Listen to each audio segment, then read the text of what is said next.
अस्सलाम वालेकुम नाजरीन, मैं हूँ डॉक्टर साहर चावला एक बार फिर से आपकी खिदमत में हाजिर एक और इन्फॉर्मेशनल वीडियो के साथ। यूट्यूब के कमेंट्स, फेसबुक के कमेंट्स, इंस्टाग्राम के कमेंट्स सब कह रहे थे डॉक्टर साहर चावला गाउट के बारे में बात करें। तो मैंने भी सोचा कि वैसे तो मैं गाउट के बारे में डिफरेंट प्लेटफॉर्म्स पे बात कर चुकी हूँ, लेकिन मुझे लगा कि मुझे अपने चैनल के मीडियम के थ्रू गाउट की न्यूट्रिशनल रिकमेंडेशंस और उसके सप्लीमेंट्स के ऊपर जो है बात करनी चाहिए और थोड़ी सी रोशनी डालनी चाहिए कि गाउट में बेसिकली आपके पास प्रॉब्लम होती क्या है। गाउट आपके पास बॉडी में होता है। मैं सिर्फ थोड़ा सा टाइम लूंगी आपको इसकी कॉज एक्सप्लेन करने में, ताकि आपको इसकी न्यूट्रिशनल ट्रीटमेंट ठीक तरह समझ आ सके। जब आपकी बॉडी में यूरिक एसिड के, आपके ब्लड में यूरिक एसिड के लेवल ज़रूरत से ज़्यादा हो जाते हैं और वो फिर आपके जॉइंट्स में इकट्ठे होना शुरू हो जाते हैं और वो क्रिस्टल बनाते हैं, यूरिक एसिड क्रिस्टल, जो कि आपके पास पेन करता है, सोजिश करता है, दर्द करता है, प्रॉब्लम करता है और इस प्रॉब्लम को आप कहते हैं गाउट या इस प्रॉब्लम को आप कहते हैं गाउटी आर्थराइटिस। अब मैं नाजरीन को ये बता दूं कि जो यूरिक एसिड होता है हमारे पास, वो खाने के जिस जुज़ की तोड़ फोड़ से हमारे जिस्म में बनता है उस जुज़ को आप प्योरीन कहते हैं। ये प्योरीन जो है हमारे पास डिफरेंट खाने की अज्जा में मौजूद है, जिसका मैं इसके बाद आगे जिक्र करने वाली हूँ। और मैं आपको ये बता दूँ कि हमारे जिस्म में जो 60% यूरिक एसिड होता है वो जिस्म के अंदर बनने वाली यानी एंडोजिनस प्योरीन्स की तोड़फोड़ से बनता है और बाकी जो 1/3 यूरिक एसिड होता है वो हमारे खाने वाली प्योरीन से बनता है। आगे मैं आपको बताऊंगी कि मैं इस बात को एक्सप्लेन क्यों कर रही हूं। 90% हमारे पास जितने भी गाउट के पेशेंट्स हैं उनकी बॉडी में जो प्रॉब्लम होता है वो यूरिक एसिड के ज्यादा बनने का नहीं होता, बल्कि यूरिक एसिड के जिस्म से कम खारिज होने का होता है। इन दो बातों में फर्क है। और जो बाकी के 10% आपके पास गाउट के पेशेंट्स होते हैं उनके जिस्म में प्रॉब्लम होती है कि आपके पास यूरिक एसिड जरूरत से ज्यादा बन रहा होता है। अब यूरिक एसिड को जिस्म में किस ऑर्गन ने खारिज करना है? आपके पास गुर्दों ने, आपके पास किडनी ने उसको खारिज करना है, उसको एक्सक्रीट करना है। इसका मतलब है कि जो आपके पास गाउट है उसका आपके पास किडनी के फंक्शन से बहुत ही नाजुक और बहुत ही स्ट्रॉन्ग ताल्लुक है। अगर आपकी किडनी ठीक तरह फंक्शन नहीं करेगी तो आपका यूरिक एसिड जिस्म से ठीक तरह खारिज नहीं होगा, उसके ब्लड में लेवल्स बढ़ेंगे, वो आपके पास आपके जॉइंट्स में एक्यूमुलेट होगा और आपको गाउट करेगा। यानी 90% केसेस में हमें ये देखने की ज़रूरत है कि यूरिक एसिड जिस्म से ठीक तरह एक्सक्रीट क्यों नहीं हो रहा, जिसकी एक बहुत बड़ी वजह किडनी भी हो सकती है। जब हम किडनी की बात करते हैं तो मैं बात को यहाँ से आगे बढ़ाऊंगी कि आपके पास जिस डिज़ीज़ में, जो डिज़ीज़ हमारे पास बहुत कॉमन है ख़ास करके हमारे एल्डरली में, जिसमें किडनी मोस्टली अफेक्ट हो जाती है, वो है आपके पास डायबिटीज़। जी हाँ, जितने भी आपके पास डायबिटीज़ टाइप 2 के पेशेंट्स हैं, अगर वो क्रॉनिक पेशेंट्स हैं और वो अच्छे डाइट कंट्रोल और अच्छे ब्लड शुगर कंट्रोल पर नहीं हैं तो उनकी किडनी डैमेज होने के बहुत ज़्यादा चांसेस होते हैं और इस वजह से उनको गाउट का खतरा, यही वजह है कि अक्सर डायबिटीज़ के पेशेंट्स में गाउट की प्रॉब्लम भी आपके पास देखी जाती है। होता क्या है बेसिकली आपके पास के डायबिटीज़ में, क्योंकि आपके पास इंसुलिन रेजिस्टेंस होती है। जिन लोगों के लिए इंसुलिन रेजिस्टेंस का लफ्ज़ नया है उनको मैं बता दूं कि अपने चैनल पर मैं इंसुलिन रेजिस्टेंस के बारे में डिटेल्ड वीडियोस कर चुकी हूं, वो उसको देख सकते हैं। अब इंसुलिन रेजिस्टेंस की वजह से होता क्या है कि जब आप वो खाने लेते हैं जिसमें ग्लूकोज ज़्यादा होता है, जिसमें फ्रुक्टोज ज़्यादा होता है, तो वो आपके पास सेल्स के अंदर नहीं जाता है और वो आपके पास जो ब्लड है उसमें आपके पास ग्लूकोज बढ़ाना शुरू कर देता है, उसमें आपके पास फ्रुक्टोज बढ़ाना शुरू कर देता है। फ्रुक्टोज इस केस में हमारे पास ज़्यादा खतरनाक होती है। उसकी वजह यह है कि फ्रुक्टोज आपके पास सिर्फ लिवर सेल्स में जाके इस्तेमाल हो सकती है, ग्लूकोज तो फिर भी आपके पास बॉडी के हर सेल में जाती है। अब ये ग्लूकोज और फ्रुक्टोज जब मिलके बढ़ते जाते हैं या आपके पास इंसुलिन रेजिस्टेंस बढ़ाते जाते हैं, ये सेल्स के अंदर नहीं जा रहे होते हैं, खास करके डायबिटीज़ के पेशेंट्स में, तो ये किडनीज में टेंडेंसी बढ़ा देते हैं फ्लूइड को इकट्ठा करने की और यूरिक एसिड को इकट्ठा करने की, और वो उसको खारिज नहीं करता। आपके पास वो सारी कंडीशंस जो किडनी में फ्लूइड भी इकट्ठा करती हैं, फ्लूइड रिटेंशन भी करती हैं, वो भी गाउट के लिए बुरी हैं, क्योंकि गाउट में हम चाहते हैं हमारी किडनीज हेल्दी हो ताकि वो यूरिक एसिड को आसानी से खारिज कर सकें। अगर फ्लूइड भी बॉडी में ज़रूरत से ज़्यादा बढ़ेगा, फ्लूइड रिटेंशन होगी, तो किडनी के लिए वर्कलोड बढ़ेगा, किडनी के लिए प्रॉब्लम बढ़ेगी और फिर उसके बाद जब फ्लूइड भी बढ़ेगा तो साथ ज़ाहिर है आपके पास यूरिक एसिड भी बढ़ेगा। यहाँ तो मैंने आपको बता दिया कि जो डायबिटीज़ के पेशेंट्स हैं वो गाउट की तरफ उनकी प्रोपेंसिटी बहुत ज़्यादा होती है। और जब मैंने बात की हाई ग्लूकोज हाई फ्रुक्टोज की, तो आप यहाँ से समझ जाएँ कि जो लोग हाई कार्बोहाइड्रेट डाइट लेते हैं, रिफाइंड कार्बोहाइड्रेट लेते हैं, जंक फूड लेते हैं, शुगरी फूड लेते हैं, आपके पास सॉफ्ट ड्रिंक्स लेते हैं, आपके पास फ्रुक्टोज कॉर्न सिरप्स लेते हैं, उनमें आपके पास गाउट की टेंडेंसी जो है वो बहुत ज़्यादा होती है। इसी के साथ वो लोग जो आपके पास कीटो डाइट पे रहते हैं, उनमें भी आपके पास जो हर वक्त कीटो डाइट पे जो रहते हैं, प्रोलॉन्ग कीटो डाइट पे रहते हैं, 3-3, 4-4, 5-5, 6-6 महीने से ऊपर, अक्सर आप सुनते भी होंगे कि उसमें किडनी फेलियर हो जाता है। उसमें इसी वजह से हो जाता है कि बॉडी में एक तेजाबियत की कंडीशन डेवलप हो जाती है और जो आपके पास यूरिक एसिड होता है वो इकट्ठा होना शुरू हो जाता है। यूरिक एसिड बॉडी का पीएच डिस्टर्ब करता है, उसमें आपके पास तेजाबियत करता है। वो लोग जो बहुत ज़्यादा डायरेटिक्स का इस्तेमाल करते हैं। डायरेटिक्स आपके पास वो दवाइयाँ होती हैं जो कि आपके गुर्दों से पेशाब की प्रोडक्शन को, उसके खारिज होने को ज़्यादा करती हैं। ये ज़्यादातर आपके पास दिल के मरीज़ों को दी जाती हैं और ज़्यादातर आपके पास जो है ब्लड प्रेशर के मरीज़ों को दी जाती हैं, ताकि पेशाब के थ्रू उनके जिस्म का जो एक्स्ट्रा नमक है वो निकले और उनका जो ब्लड प्रेशर है वो नॉर्मल हो। जो लोग डायरेटिक्स का बहुत ज़्यादा इस्तेमाल करते हैं उनमें भी कभी कभी गाउट की प्रॉब्लम जो है वो देखने में आती है। स्टीरॉइड्स का जो लोग बहुत ज़्यादा इस्तेमाल करते हैं उनमें भी आपके पास गाउट की प्रॉब्लम जो है वो देखने में कभी कभी आती है। और ये जिन सारी कंडीशंस का मैं जिक्र कर रही हूँ, ये सारी कंडीशंस मिलकर आपकी किडनी को अफेक्ट करती हैं। तो किडनी की हेल्थ तो आपके पास बहुत ज़रूरी है ही। इससे पहले कि मैं इसके सोल्यूशंस पे आऊँ, इसकी डाइट और सप्लीमेंट्स पे आऊँ, मैं बताना चाहूँगी कि आपके पास वो कौन सी खुराक है जिसमें प्योरीन कंटेंट ज़्यादा होता है और वो आपके पास गाउट कर सकती है। और अगर आप गाउट के मरीज़ हैं तो आपको इस खुराक से दूर रहना है।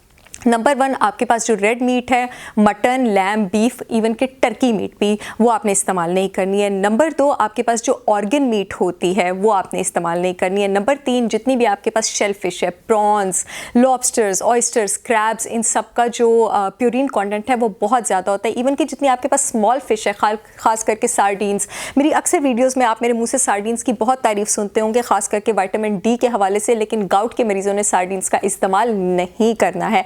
गाउट के जितने भी मरीज़ हैं उन्होंने मटर का इस्तेमाल नहीं करना, पालक का इस्तेमाल नहीं करना, फूल गोभी का इस्तेमाल नहीं करना, दालों का इस्तेमाल नहीं करना, लोबिया का इस्तेमाल नहीं करना। एस्पैरागस एक सब्ज़ी है जिसकी मैं अक्सर तारीफ़ करती हूँ उसकी एंटीऑक्सीडेंट प्रॉपर्टीज़ और लिवर डिटॉक्सिफाइंग प्रॉपर्टीज़ की वजह से, लेकिन गाउट के पेशेंट्स ने उसका इस्तेमाल नहीं करना। जिन लोगों को एल्कोहलिज्म की बीमारी है, जो एल्कोहलिक्स होते हैं, एल्कोहल जो है वो डायरेक्टली आपकी बॉडी में यूरिक एसिड कॉन्टेंट बढ़ाते हैं, उन्होंने इसका इस्तेमाल नहीं करना। जो लोग नमक का बहुत ज़्यादा इस्तेमाल करते हैं, जिन लोगों को ऑलरेडी गाउट है, बेहतर है कि वो अपने खाने में जो नमक है उसका कंटेंट बहुत कम कर दें, बल्कि करें ही ना, क्योंकि हर किस्म की जो हमारे पास ग़िज़ा होती है उसका एक अपना सॉल्ट कंटेंट भी होता है। तो आप अगर नमक का इस्तेमाल बिल्कुल ख़त्म कर देते हैं वो आपके लिए बेहतर है, क्योंकि जितने ज़्यादा आप नमक का इस्तेमाल करेंगे आपकी बॉडी में वो उतने ही ज़्यादा फ्लूइड को, उतने ही ज़्यादा पानी को रोकेगा, आपकी किडनीज उतनी ही ओवरबर्डन होंगी और फिर यूरिक एसिड भी आपकी बॉडी में उतना ही इकट्ठा होगा। अब प्रॉब्लम्स की तो बात कर दी, डोंट्स की भी बात कर दी, अब डूज़ की तरफ आ जाते हैं। डूज़ की तरफ समझाने में सबसे पहले मैं बताना चाहती हूँ कि आपके पेशाब में जितनी ज़्यादा तेज़ाबियत होगी, यूरिक एसिड का उसमें खारिज होना उतना ही मुश्किल है। तो इसका मतलब है सोल्यूशन क्या है कि पेशाब की तेज़ाबियत को कम किया जाए, उसको अल्कलाइज़ किया जाए। उसको अल्कलाइज़ कैसे किया जा सकता है? नंबर 1, कार्बोहाइड्रेट रिच फूड्स कम करके। नंबर 2, आपने अपने पास जो लेमन है, नींबू है, जी हाँ, ये बात शायद बहुत सारे लोगों के लिए सरप्राइजिंग हो, it is the most alkalising food on this planet earth. आप अगर खाली पेट नींबू पानी लेते हैं तो इससे अच्छा कोई इलाज ही नहीं है आपके पास गाउट का, या गाउट के पेशेंट्स का, या गाउट प्रिवेंट करने का। नंबर 3, आपके पास जो एप्पल सिडर विनेगर होता है, नाम से तो ये एप्पल सिडर विनेगर है, लेकिन ये आपके पास जो पेशाब है उसको न्यूट्रलाइज करता है, यूरिक एसिड को बॉडी से फ्लश आउट करता है, बॉडी के पीएच को नॉर्मल करता है। ख़ास करके अगर आप इसका नारियल पानी में इस्तेमाल करते हैं तो इसकी अफादियत आपके पास बहुत ज़्यादा बढ़ जाती है। मैं आपको कुछ सप्लीमेंट्स बता रही हूँ जो कि आपके पास सिम्टोमेटिक ट्रीटमेंट में यूज़ होते हैं। गाउट की सिम्टोमेटिक ट्रीटमेंट का मतलब ये है कि उसके जो सिम्टम्स हैं, पेन, इन्फ्लेमेशन और जो जलन है, उसको वो कम कर सकते हैं थोड़ी देर के लिए, लेकिन इलाज के लिए आपको through out monitoring, nutrition recommendations और अपने डॉक्टर से मशवरे की भी ज़रूरत है।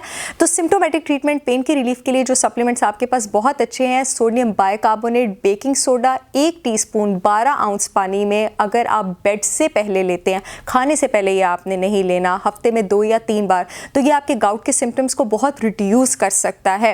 खाने से पहले बेकिंग सोडा क्यों नहीं लेना? क्योंकि खाने से पहले हम चाहते हैं कि हमारा स्टमक ठीक ठाक तेज़ाब बनाए। हमारा स्टमक जितना तेज़ाब बनाएगा, हमारी प्रोटीन जो है जब वो हमारे मैदे में जाएगी, याद रखें कि प्रोटीन मुंह में डाइजेस्ट नहीं होती, उसको डाइजेस्ट करना खाने में सबसे मुश्किल होता है और वो मैदे में डाइजेस्ट होती है। प्रोटीन जब स्टमक में जाएगी, जितना एसिड बना होगा, स्टमक का पीएच जितना एसिडिक होगा, वो उसको उतना ही अच्छा डाइजेस्ट करेगी। तो बेकिंग सोडा आपने मील से पहले नहीं लेना है, हफ्ते में 3 बार आपने लेना है 1 टीस्पून 12 आउंस पानी में, और ये आपने बेड से पहले लेना है जिस टाइम आप कुछ खाना नहीं चाह रहे।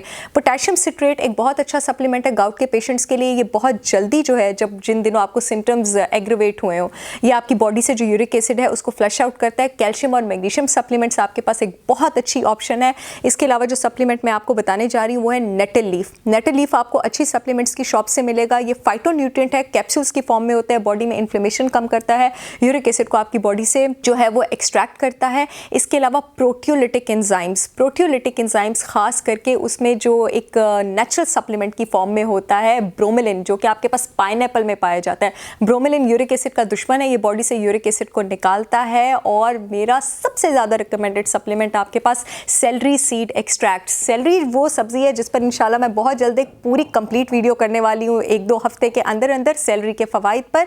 सेलरी सीड एक्सट्रैक्ट्स में आपके पास फाइटोन्यूट्रिएंट्स इतनी कंसनट्रेटेड फॉर्म में होते हैं और इसमें आपके पास एक सब्सटेंस होता है ल्यूटेलिन। ल्यूटेलिन डायरेक्टली आपके पास बॉडी में यूरिक एसिड के जो लेवल्स हैं उसको कम करता है। इसके अलावा सेलरी का वाटर कंटेंट ज़्यादा होता है। जाहिर है अगर वाटर कंटेंट ज़्यादा होगा, पानी वैसे ही गाउट के पेशेंट्स ने बहुत ज़्यादा पीना है, यहाँ से इस रिकमेंडेशन पे भी आ जाते हैं।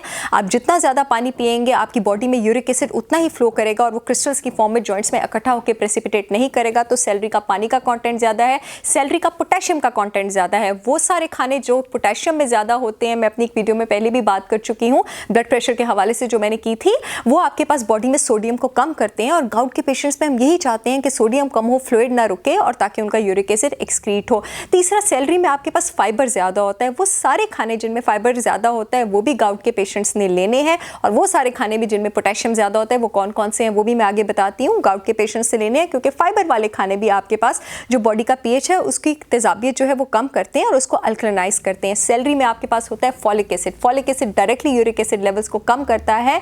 तो ये कुछ सप्लीमेंट्स हैं जो मैं रिकमेंड करना चाह रही थी उन सारे लोगों को जिनको गाउट का प्रॉब्लम है। और अब आ जाते हैं डाइटरी रिकमेंडेशंस की तरफ। पानी की बात मैं आपके पास कर चुकी हूँ, हाई फाइबर फूड्स की बात मैं कर चुकी हूँ। फाइबर फूड्स में आप नट्स लेंगे, सीड्स लेंगे, आप दलिए लेंगे, आप ये आपके लिए बहुत ज़्यादा अच्छी है। और नेक्स्ट चीज़ जिसकी मैं बात करना चाहती हूँ वो आ जाती हैं आपके पास पिंटो बीन्स। पिंटो बीन्स का आपके पास फॉलिक एसिड कॉन्टेंट जो है वो बहुत अच्छा होता है। और जैसे मैंने बात की है सेलरी की तरह कि जिस चीज़ का फॉलिक एसिड आपके पास ज़्यादा होता है वो आपके पास बॉडी में यूरिक एसिड कम करती है। सेब का इस्तेमाल बहुत करें। सेब में आपके पास मैलिक एसिड होता है। मैलिक एसिड डायरेक्टली बॉडी में यूरिक एसिड कम करता है। जैतून के तेल का इस्तेमाल करें, खास करके कोल्ड प्रेस्ड ऑलिव ऑयल का इस्तेमाल करें, ये बॉडी में इन्फ्लेमेशन कम करता है। और जैतून के तेल की जो अपनी एंटीऑक्सीडेंट प्रॉपर्टी है उसको आपके पास बढ़ा देता है। चेरीज़ का इस्तेमाल ज़रूर करें। चेरीज़ में आपके पास मौजूद होते हैं एंथ्रोसायनिन्स जो कि बड़ी स्ट्रॉन्ग एंटीऑक्सीडेंट्स है। इनकी बड़ी स्ट्रॉन्ग सोजिश कम करने वाली एंटी इन्फ्लेमेटरी प्रॉपर्टीज़ होती है। यहाँ तक कि एक रिसर्च के मुताबिक दिन में 10 चेरीज़ अगर आप खाते हैं तो आप अपनी बॉडी में गाउट डेवलप होने का रिस्क या उसके सिम्टम्स खराब होने का रिस्क 35% तक कम कर सकते हैं। केलों का इस्तेमाल करें। केले का विटामिन सी कंटेंट ज़्यादा होता है। वो खाने जिनका विटामिन सी कंटेंट ज़्यादा होता है वो बॉडी से यूरिक एसिड को फ्लश आउट करते हैं। पोटेशियम कंटेंट केले का ज़्यादा होता है तो आपकी बॉडी में सोडियम कंटेंट कम करता है। फाइबर ज़्यादा होता है तो आपके पीएच को अल्कलाइज करता है। और इसका प्योरीन कंटेंट कम होता है तो ये यूरिक एसिड कम बनाता है। इसके अलावा क्यूकम्बर का इस्तेमाल करें क्योंकि ये बहुत हाइड्रेटिंग फूड है। इसमें पानी ज़्यादा होता है। जैसे कि मैं बता चुकी हूँ कि आप जितना पानी पिएंगे बॉडी से यूरिक एसिड उतना ही कम प्रेसिपिटेट होगा और उतना ईजी फ्लश आउट होगा। शकरकंदी का इस्तेमाल ज़रूर करें। शकरकंदी का फाइबर कंटेंट हाई है, शकरकंदी का पोटेशियम कंटेंट हाई है, शकरकंदी का विटामिन सी कंटेंट हाई है और शकरकंदी का जो प्योरीन कंटेंट है वो कम है। मीट में अगर किसी चीज़ का इस्तेमाल करना है तो लीन मीट्स का इस्तेमाल करें। आप चिकन का इस्तेमाल करें, ऑर्गेनिक चिकन का इस्तेमाल करें। चावलों में वाइट राइस का इस्तेमाल मत करें। चावलों में कोशिश करें कि आप ब्राउन राइस का इस्तेमाल करें।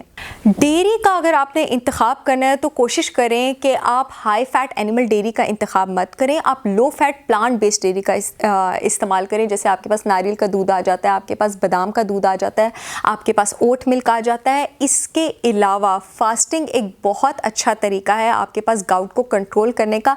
लेकिन याद रहे कि जब आप फास्टिंग करते हैं तो इनिशियली आपका यूरिक एसिड लेवल जो है वो थोड़ा सा बढ़ता है क्योंकि यूरिक एसिड बेसिकली बॉडी में एक एंटीऑक्सीडेंट का काम भी करता है। जी हाँ, तो जब आप फास्टिंग करते हैं बॉडी में सारे ही एंटीऑक्सीडेंट्स बढ़ते हैं। लेकिन जब आप उसको स्मार्टली करते हैं, प्रोलॉन्ग करते हैं और आप अपनी फास्टिंग कीटो के पैटर्न पे नहीं करते, लेकिन अगर आप उसमें सब्जियां लेते हैं, मॉडरेट प्रोटीन और गुड कार्ब्स लेते हैं तो आप अपने यूरिक एसिड लेवल को कंट्रोल कर सकते हैं। ये थी मेरी तरफ से थोड़ी सी रिकमेंडेशंस गाउट के पेशेंट्स के लिए। बहुत जल्द आपसे इंशाल्लाह एक और इन्फॉर्मेशनल वीडियो के साथ मुलाकात होगी। तब तक के लिए मुझे इजाज़त दीजिए। अल्लाह हाफिज़।